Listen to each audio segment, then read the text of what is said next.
एक देश एक चुनाव यानी राजनीतिक पार्टियों के भ्रष्टाचार में कमी। एक देश एक चुनाव यानी मानव संसाधन का सही दिशा में प्रयोग। एक देश एक चुनाव यानी देश को लोक लुभावन वादों से मुक्ति।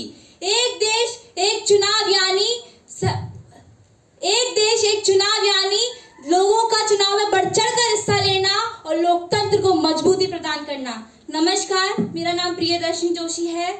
मैं CM rice government model school से विषय के पक्ष में अपना मत प्रस्तुत करने के लिए उपस्थित हूँ।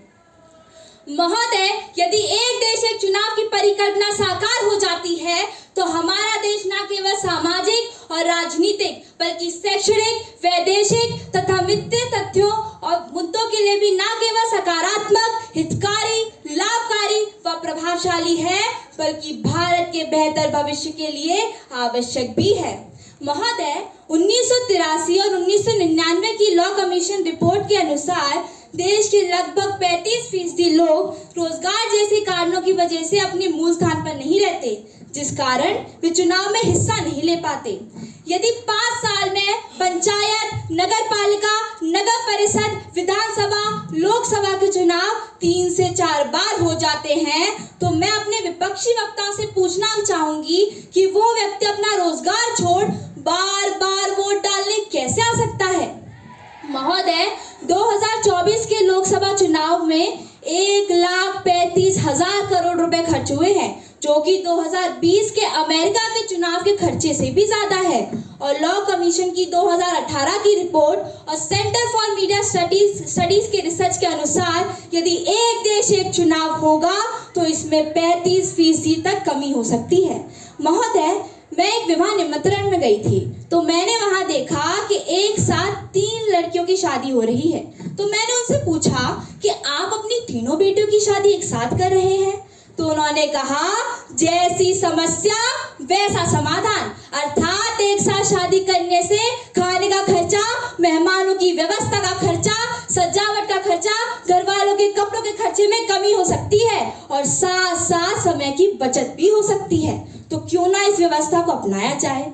तो महोदय, मैं अपने विपक्षी वक्ताओं से पूछना चाहूंगी कि जब एक कम पढ़ा लिखा किसान भी इस बात को समझ सकता है तो मेरे विपक्षी वक्ता बेवजह के तर्कों में क्यों उलझे हुए हैं। महोदय, एक देश एक चुनाव होगा तो मानव संसाधन का उचित प्रयोग होगा। शिक्षकों को बार बार चुनाव प्रशिक्षण और चुनाव ड्यूटी में नहीं जाना पड़ेगा। सरकारी मशीनरी का अनेक प्रकार से गलत उपयोग नहीं होगा। और महोदय, बार बार वोटिंग लिस्ट को मेंटेन करने में खर्चा नहीं होगा और बार बार आचार संहिता लगने के कारण विकास कार्यों में चुनावी अवरोध नहीं होगा। और महोदय, जो विभाग जिस काम के लिए बना है वही काम उसके द्वारा होगा। तो बताइए मेरे विपक्षी वक्ताओं, क्या ये सही होगा या गलत होगा? मेरे प्रिय मित्रों, छोड़ो कल की बातें, पक्ष विपक्ष की बात हुई पुरानी। एक देश एक चुनाव पर आओ मिलकर लिखे एक नई कहानी।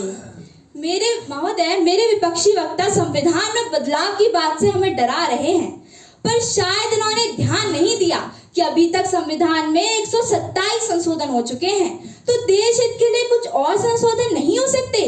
यदि इतने तर्कसंगत तथ्यों के बाद भी मेरे विपक्षी वक्ताओं का यही मत है तो उनकी मानसिकता पर प्रश्न लगाते हुए मैं अंत में केवल इतना कहना चाहूंगी कि ये दस्ते तलब के दीवाने बेकार की बातें करते हैं, पायल के सुर का ज्ञान नहीं, झंकार की बातें करते हैं, झंकार की बातें करते हैं। धन्यवाद।